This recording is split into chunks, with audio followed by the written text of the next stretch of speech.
Steelers beat the Colts 24-17. If the Steelers lost this game, which was a very real possibility, would this have been one of the worst losses in the Tomlin era? Yeah, I think for a couple reasons. One, if they lose this game, it's their worst start since 1988, and we all know how bad that 88 season was. So automatically, yes. But also to Jeff Saturday, who we talked about in your last podcast, is essentially like, somebody is sitting on your shelf back there. To me, it's just saying, hey, the coaches or the Colts this week. Yeah, I think it would have been bad. And I think in a way, it's like I thought they won despite Matt Canada's poor play calling. Kenny Pickett now has had 100 consecutive passes, Joe, without an interception. Imagine what he could be doing if he was being, I feel, more properly guided and properly coached. We may be, a 500 team, but just still a lot of things. I think you called it out on Twitter, and we talked about this going into the Bengals game. Special teams for the last 5 weeks has been bad. It's been bad. They almost single-handedly lost this game for them. They did. My goodness, some of those returns. Holy cow. Yeah. Boy, they've been bad on special teams. And it's actually kind of a hallmark of the team. That's generally something that's pretty reliable and doesn't ever cost us games. But special teams was bad. Deontay Johnson dropping key passes, nothing new. Pickens kind of dropping some passes is something new. Hopefully that can get resurrected. But to me, where's the coaching there too, right? I mean, you can't put everything on coaching. I know it's execution, but it just seems like there's just some things and we just keep shooting ourselves in the foot. I think we won despite playing not that great. And if that was any other team, probably would have been pretty bad.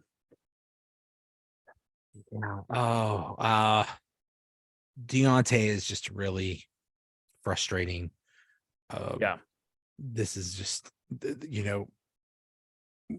they gave him the money because you can't lose this talent. Well, can we lose this talent? Because right. I just remember during the game, Deontay Johnson had this drop, and Ed Bouchette tweets 18 million for that. That sums it up. We paid for this, and he's the one crying that he wants the ball and he's not getting enough targets, and why doesn't he have the chemistry with Kenny Pickett, blah blah blah. Well, maybe catch the ball when it's thrown to you, bro, especially in the end zone. You got to come down with those balls. Zero touchdowns this year. Yeah, he's on my fantasy team. Zero. He's on my bench. He's on my fantasy team bench right now because of that. Yeah. Pickens on mine, and he's had some flashes of brilliance. Yeah, I mean he's been okay lately, but he hasn't been that great either. But yeah.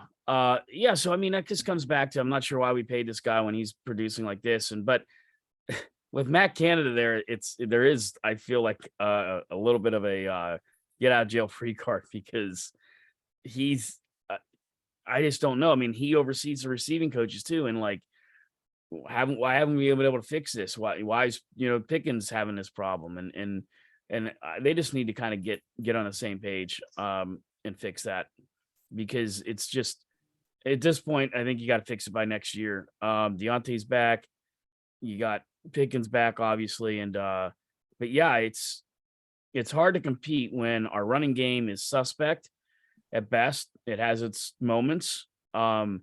But then our downfield execution is just not there. When we do go downfield and it's not a tight end outlet pass at 3rd and 9. So, but yeah, a win's a win. They're 4-7. They avoided their worst start since 1988. So you got to give them a little bit of credit there. I thought Kenny looked great. There was one there where the pass was high and late. They had to kick a field goal because of it. But that second half, he really shined through. And his passing accuracy is insane. It really is. There's so much hope there with him. He's starting to figure it out. Yeah. And like I said, I think, and I hate to keep making someone a scapegoat, I'm not usually that guy, but I think they're doing it despite poor play calling and poor clock management just all around. So yeah, there was some good to take out of it, but then again, it's the Colts. Not a bad defense, but just not a great Colts team. last week against the Bengals, the one Bengals player said, we knew it was coming. We know their plays. We know what's coming, or they run the same thing all the time, or something like that. And then in this game, some Colts player on a hot mic said they're running the same play. Yeah, it's the same play, and that's frustrating. And I think, like, we talked about this a couple times. I mean, yeah, we're the couch guys, or we're sitting in the seats and stands guys. We're not on the sidelines. I get that, but I think all of us, from housewives to us to whoever, whatever type fan you are, whatever you do as a day job, we're all looking at this saying these are the same plays. I mean, to guys, and in the most awkward. That one play is 3rd and 9, and he did an outlet pass to Benny Snell. And this is Benny Snell's, first time playing. And I know you hate Benny Snell, but he did score the winning touchdown. He gave us 65 yards rushing. He was what he should be, a decent running back off the bench when you needed him. That's all he should ever be. If Najee's healthy, Benny Snell should be nowhere near the football field. Right. But right. I just thought an outlet pass to Benny Snell on 3rd and 9. What are you doing?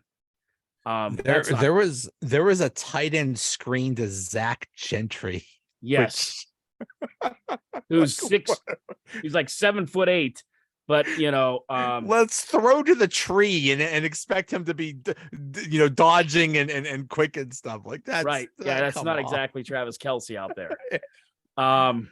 Man, I guess that's just a thing. And it's hard for me because, like I said, I don't like to be that critical of somebody, but it's if the team's doing bad, the team's doing bad. But man, I feel like this team's capable of so much more. The talent, I think we have talent in place, and it's just not getting it done. And you're right about that. And like Pickens earlier this week talking about practice, he took that shot about how practices in Georgia were so much more intense and so much more better run and executed. And I mean, it's pretty rare to see guys taking shots during a season like that. I mean, I remember AB with the locker room incident a few years ago, before the Patriots game. But yeah, you have rookies. I mean, in his defense, I think Georgia's defense might be a little bit better than the Steelers. So maybe he's right. I don't know. Yeah, exactly. Georgia's definitely got a better track record over the last few years. Yeah. Over some top competition. So yeah, it's just astounding to me that there's this kind of loss, I think, of control in that locker room. And I think that Omar Khan, his work really is going to start, Joe, after the season's over. What do I do about coaching? What do I do about our lack of execution? Who do I get to fill some of these holes? I saw Joey Porter Jr. declared for the draft today. That's a guy we already know that they're kind of high on. I think Steeler Nation would love it. I mean, it's Joey Porter Jr. How many Joey Porter jerseys are going to be at Heinz Field exactly next year with a junior? Just in marker, put the word junior in there. Yeah. Yeah, I guarantee you there'll be hundreds. So that's how the Yinzers do it. And, I think that's just what we got to see is what's Omar Khan going to do, because this team needs help.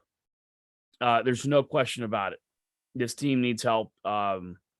Not sure how they're going to finish out the season, but they're playing well despite of some, I felt, bad coaching, bad preparation. Omar Khan was hired basically after the draft. Basically, yeah. They knew it was Kevin Colbert's last season. They let him run the draft, and then he retired after that. So now it's Omar Khan's team. So basically, most of the things that have been done have been still, Kevin Colbert's moves. It makes you wonder how much of a stamp is Omar Khan going to do in this, and how many people is he going to get rid of because they're not his guys? Right. I mean, let's be honest. I don't think in your and I lifetime we've ever seen a real fire sale or bridge year, rebuilding year for the Steelers. This might be it. This is where, next year might be better, but it could be tough too, depending on what he does. And it's funny how that Bengals game ended up playing. You and I didn't see that coming. I mean, you can talk about the poor offensive execution in that game, but man, the defense stunk it up, and they let our backup running back run all over them, and they let them get up 37 points. Now look, the Bengals are 7-2 over their last 9 games. They're no joke. I think a lot of people keep looking at the Bills and the Chiefs, but I think the Bengals are the top team in the AFC right now, or AFC North, and still a Steelers team. I can't remember Steelers team giving up 37 points to the Bengals like that in that manner. The Bengals game, the Steelers were actually up at halftime, I believe, and then in the third quarter, the offense absolutely imploded. It was I don't think I've ever seen. I mean, they looked pretty good in the first half, and in the second half, they were absolutely horrible. And I'm guessing the defense got tired. I don't know. I don't. I mean, the Bengals aren't bad, so maybe they, maybe they have coaches that have brains and actually make adjustments. I don't know, because our coordinators don't. But No, but the same thing almost happened in this past game. yeah, The Steelers were destroying the Colts, and then they let them get back into it. And then every time the Steelers got the ball in the second half, at the beginning of the second half, it was like 3 and outs. It was like they could not get rid of the ball quick enough. That is right. scary. That is frightening stuff. That just, I don't know. I don't know how you fix that. If that was any team worth its salt, they would have killed us. We lose that. Thank God it was the Colts, but yeah, I think some of these other teams, they would have found a way to beat us on Monday night. Yeah, and I know now Tomlin's like 19-3 all time on Monday night games. That's great. Steelers are good on Monday nights. But yeah, I don't know how confident I am going into this week. And that's the problem. It's just like the confidence for me is not there. I mean, sure, there's glimpses, there's flashes of what could be there, but yeah. In terms of who is going to be a free agent next year, the list isn't bad. The one making the most money is Larry Ogunjobi, and I would love to keep him, but I understand he's only 28, 29. So that's, maybe they could keep him, but I don't know how much that's going to cost. Other than that, well, Cam Sutton, that's an issue. Maybe they might want to try to keep him. Other than that, it's not bad. I mean, God, what if we lose Mason Rudolph? Oh my God. Devin Bush might be gone. Oh no. Oh no. Derek Watt. Oh crap. If this team loses Derek Watt, we're screwed. They actually gave him the ball with that one. I know. Like, oh my They're God. giving the ball to Derek Watt. You called that out on Twitter. We're giving the ball to Derek Watt. It's time to just go home. It's end of days. Gosh, I mean, you might as well give the ball to Boswell. I don't get it. It's just that, and I think, like, even some of the reporters, I think Ray mentioned a few weeks ago too. It looks like, I don't want to say Tom was checked out, but it looks like he's just tired of giving answers and doesn't have any answers. Okay, that more so than what he usually looks like. That last press conference. Here's an idea. If you're that tired, you just had a game on Monday night, and then you have a away Monday night game. Who knows when they got back home? Probably like 2-3 in the morning or something. Like who knows? Who knows? Then at noon he's having a press conference, and that press conference was like, they might as well just have not have had one at all. Every answer was like yes, no, injury, whatever. I mean, he didn't give a good answer for anything. Not that he does anyway, but like, here's an idea. Have it like the next day or something like that, dude. I mean, that's hell. Even the reporters were tired. Yeah, that's typical Mike Tomlin anyway. It's like, Chuck Noll ×2 in a way, but it just seems like he's more disgruntled than normal. And I don't know, like he's obviously, Matt Canada's here to stay. He's not going anywhere. And that's frustrating because I think we all realize he's not the answer. Well, here's the thing. Sorry, go ahead. No, I think that's going to be one of the telltale sign. I mean, there's got to be a scapegoat for this year. There has to be. This is just not Steeler football in any way. Somebody's got to lose their job. And is it just one person, or is it going to be multiple guys? Are you firing the OC? Are you firing the receiving coaches? Do we need, what do we need? And I think they got to take a serious look at it, because it's just not working. And it's not like, we're going against the Falcons this week. They're 1.5-point favorites on the road. Normally, I think you feel a lot more confident going against a team. Just like Kyle Pitts is out for the season now. That's their number one weapon. He's gone. But, I don't know which Steelers team's going to show up, Joe. I mean, they could go down there and win 24-17, or they could lose, 35-10. The Falcons are not a good team, but they're weird because they're just so run heavy. So that's going to be very interesting. But you're right. You're right. They could win. They could win big. They could lose big. They could win by one, lose. But we have no idea what's going to happen this week. Yeah.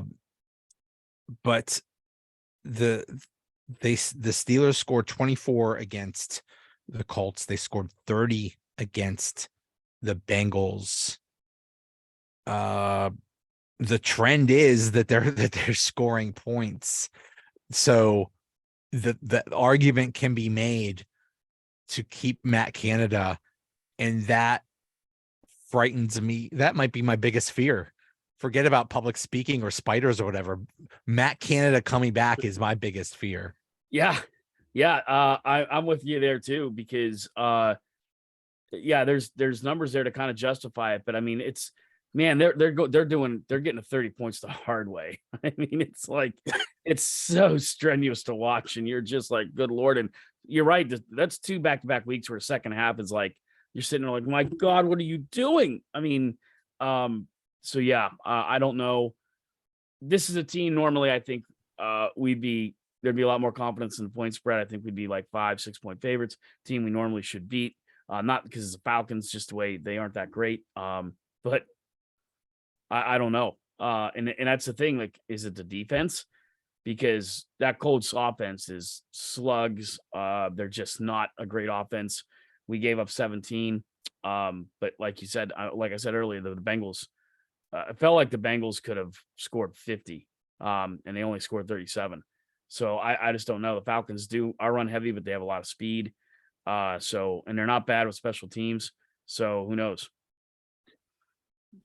You knew the offense was going to be iffy because you have a rookie quarterback and a iffy offensive line and young receivers and stuff. So you knew they were going to be iffy, but the defense was supposed to be the anchor of this team. The defense was supposed to be the strength, and they give up 37 to Cincinnati, and they almost lost this game. If it was a competent quarterback, Matt Ryan is 1 foot in the grave. If they had a competent quarterback, the Colts win that. That is such a disappointment, and that's so ridiculous. I mean, I believe it's the highest paid defense in the league, and they're like, I don't know, and definitely in the lower half. Yeah, there's been a lot of tweets about that too. This is the highest paid defense, or how many ever millions it is for this. Falcons are only averaging 22 points a game, so this should be a team that we should be able to beat and get up to 5-7. But like I said, just the confidence for me to see them go down there and win is suspect. I'm not, that bad where I'm like, they're going to lose. No, but it's suspect. Just don't know. Honestly, I think it's 50-50 whether they win or not. It does.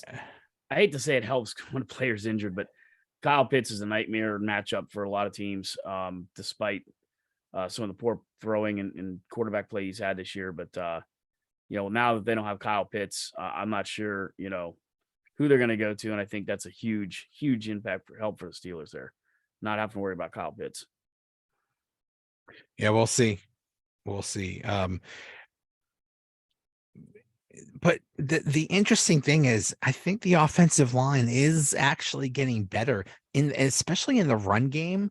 I mean, Najee didn't do much, but hey, I think he just has so many injuries. But Benny Snell actually looked good. 12 rushes, 62 yards. Even McFarland looked good. McFarland's so frustrating because I think they should use him more. But yeah, I don't know who he ticked off. But I mean, the guy was on the practice squad all year, so right. But he had 6 rushes for 30 yards. I think that's a really good sign if that offensive line is getting better. I think they are. I think you're right. And I think Najee's had some decent game. I mean, he scored a touchdown, Monday night, and yeah, there's confidence that that's getting better. I'd love to see them draft a big guy that just can light up somebody. DJ Moore continues to have struggles, getting Pickett killed at least once a game. The one sack, you could argue that Kenny could have stepped into the pocket more and got the throw off, but still, I think Moore's got to go. So I'd like to see that, but you're right. I mean, they are providing holes, and some of these running backs are finding ways to do it. I just like to see Najee hit some of those holes, but I think you're right. He's hurt. I think we're seeing the best we're going to see from him. He needs an off season to get healthy again and get back to where he is. Yeah, I mean, yeah, he has a pass. I mean, he's had that foot thing, and now he has some oblique thing. He's probably going to play, but I think it would be best to do running back by committee. And I believe Jalen Warren is going to play this week, and I think that's going to help a lot. But if you have, I play them all. Play all four of them. Give it to Benny Snell a little bit. Give it to McFarland. Give it to Jalen Warren a little bit. Just give it to the hot hand. Whoever's good enough. But yeah, if they could get a run game going, that's promising. Yeah, it is. And who would have thought we'd been sitting here, in this week 11 and talking about, the run game's looking better and the offensive line starting to gel. But that's what we have, and maybe that's what you got to go with. But defensively, they got to play better against this team, and I'd be very happy if they could come out of this, holding the Falcons to like 10 points or under, while scoring, somewhere between 21 and 32 or 35 points would be nice. But we just haven't seen that yet this year. But that would get my confidence starting to go the right direction. But I'm with you, 50-50. Yeah, based on prior weeks, 50-50. I think another thing is, we rip on the defense, but I think TJ Watt is another one that, he's back, but you can't expect him to be 100%. He's probably playing hurts. I know he's on the list now for ribs or something like that. Yeah. I think he's playing at about 70%. Oh, probably. Yeah. And, it's nice that he's there because his presence means that they have to pay attention to him. That might free up Highsmith or Hayward or something like that. So that's all right. But still, he's not a full percent. He's not at full strength. Yeah, no, he's not. And so that's the thing. The defensive backs I thought played pretty well. Not that they were going up against, exactly like the, 94 Cowboys there, but I mean, they did their job. You're right about Cam Sutton. I think Cam's really starting to play knowing he's a free agent and seeing what he can get out there in the free market. I think he's going to be a free agent. I don't know if the Steelers are going to sign him or bring him back or what, but so the defensive backs, I expect them to play pretty well this week. They didn't play too bad Monday night. They continue to do better. I put them in with the offensive line as they seem to be getting better as weeks go by, and a little bit more consistent play out of them. It's just a matter of, keep honing your skills against the Falcons, because you still have the Ravens coming up. You still have some tough teams that are going to test you. Because I tell you right now, I think Mark Andrews and some of those guys are going to have a field day with us unless we can, continue to get better. I Ravens disagree. Game worries me. I think the Ravens are a smoke and mirrors.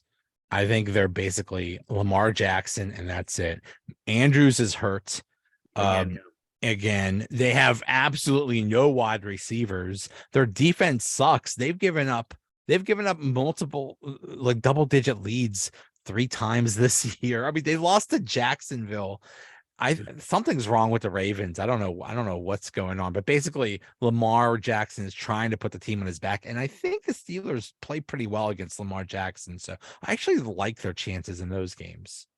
Yeah. I give you that. I think you make a good point. Andrews is hurt. I should know that. He's on my fantasy team, which is like 9th out of 10 teams this year. So what do I know? But it's and I think that's another guy. I don't know if Lamar Jackson's going to be back in Baltimore next year.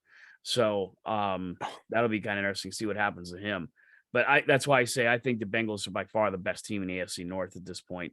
But beat the Falcons this week, and then who knows against the Ravens. And be kind of funny in 3 weeks from now if we're sitting here talking again, and they're 6-7, and within one game of 500. I mean, wow. You got to think. I mean, I don't know what the playoff picture is. I know it's bad. I think the AFC is very strong, and so they probably have no chance at the playoffs. But still, 6-7 would be crazy considering how bad they started. Yeah, it would be. It would just, and I don't think we'd be somebody's fodder for the first round for sure. But 6-7. And like, I'm not trying to think. They got the Ravens and the Falcons and then the Ravens. 6-7. I mean, they're at the Falcons next, then they're home to the Ravens, then they're at Carolina, and then they're home to the Raiders in the Immaculate Reception game. So they could be looking. Could you imagine if they 8-7. they ripped 4 wins in a row off? Oh my goodness. We'd have to build a statue of Matt Canada because what if they score like 30 points every game or something like that? It's like Matt Canada is a genius. Right. You went from within one game of being in the 88 season. Now we're looking to repeat the 89 season when they got blown out like 72-10 in those first 2 games and then ended up making the playoffs. That was the game where they beat the Oilers in the House of Pain. Yeah. With Gary Anderson in overtime. Remember that game? That could be this team. That could be his team. Could be. Yep. Could be. And I think they played, if I remember right, then they went and played the Broncos and almost beat the Broncos. They almost did. At Mile High. Very nearly beat them. I remember that was basically the Steelers' whole offense was Bubby Brister and Merrill Hodge. Yes. Yes. Well, yeah, Bubby, Merrill Hodge, and that was just about it. I don't know if Louis Lips was still at the Steelers. Man, I was just thinking maybe Louis Lips was on that team. Yeah, I know he got traded to the Saints after here, or went to the Saints or whatever. But Gary Anderson was the other big weapon back then. So who knows? I mean, who knows? It's a distinct possibility. Oh my goodness. Playoffs. If we talk playoffs. Special teams though, Joe. They gotta fix that. My goodness. I can't remember when they've been this bad. They're bad. That's bad. One more thing. The Jeff Saturday. The time management at the end of the game was just unbelievable. They might have tied that game up if they called a couple timeouts. Yeah, timeouts. Troy Aikman just going, wow. I mean, and I like Troy Aikman. I think he's one of the better analysts in the game today. It tells you a lot right there. Like, how are you not calling a timeout? There are people on Twitter, hey, he went to the Mike Tomlin School of Time Management. In his defense, he's not the only NFL coach to ever screw up time management. But here's the thing. Somebody tweeted, how do you have a multi-billion-dollar company franchise and you don't hire some dork who plays Madden a lot to know, hey, let's call a timeout here? I mean, seriously, you should have like a timeout specialist or a time clock management specialist on your team and say, maybe you should call a timeout here. I mean, almost every coach screws it up. Yeah, there's got to be some kids at like Carnegie Mellon that have nothing better to do than like a Sheldon Cooper type of thing. Like, right. All you're going to do, you don't have to know anything about football or time management. And it'd be seriously. Great. There was a play where Matt Ryan, of all people, like scrambled for 20 yards or something like that. Yes. The poor man is 93 years old and on an iron lung, and you expect him to run. I think he was expected, like, can we call a timeout here? It's like, no, let the clock run, let it run. Go. We're just gonna let the clock run. It's gonna be good. The joke I heard is maybe he thought he could carry them over into the next game or something like that. It's like, this game we have 5 timeouts. Yay. Right. Yeah. It works like vacation time. Well, I'll just accrue it. Yeah. Boy, by next season, we're going to be great. We'll have like 12 timeouts. Good news, guys. In this game, we have 50 timeouts to use. Yeah. That was a real bad look by Saturday. boy, and doesn't that somewhat justify Cowher's rant 2 weeks back? And I know Saturday got a win, and you called that. You said, "I bet you they win his first game because it's just yeah, it's like automatic. Like if the Steelers were to somehow fire Mike Tomlin this week, I guarantee the win on Sunday. I mean, anywhere across the NFL, it's like if you fire the head coach, you're guaranteed to win. So yeah, but like that time management there, and then he was struggling to explain that to the press afterwards because they nailed him on it, and yeah. At first he's like, I don't know, I don't have a problem with that, and then later it's like, yeah, maybe I screwed that up. I mean, what does he care? He's it's not like he's going to be the coach for the next 5 years or whatever. He's just here for, this is a vacation for him. He's just spending a couple months in Indianapolis and hanging out. Yeah, interim coach, go back to an advisor next year. So hey, yeah, good work if you could get it. Go back to high school. All right, man. Thank you. Yeah, we'll see what happens against the Falcons. This could get interesting. Yeah, it could. I really will be interested to see where we're at, by Christmas time. You're right. We could rip up 4 in a row and be within playoff reach. That's just crazy to even think about. Every time I look at the schedule, it's like, oh yeah, we could win this game. It's usually they lose all those games. So I know. Yeah. It's what happens when you're optimistic. All right. Yes. All right, man. Hey, I'll see you. Thanks, Joe. Bye. Take care. You too.